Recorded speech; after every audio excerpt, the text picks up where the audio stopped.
Hi friends, ఇదివరకు వీడియోలో మనము ఇత్తడి సామాను అది పులి సామాను ఇత్తడి సామాను ఏదైనా కానీ చింతపండు పాత చింతపండు ఉంటే చాలు సరే దాన్ని చింతపండు తోటి రుద్దేసుకొని సర్దు పెట్టుకుంటూ తెల్లగైతే అని చెప్పినాను కదా.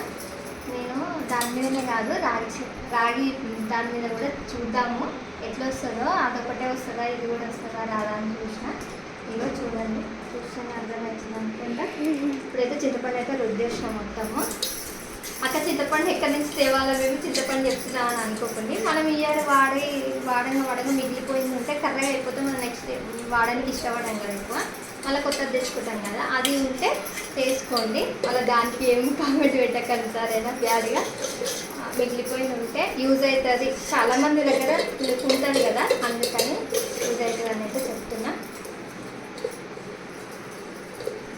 చూపించి కొంచెం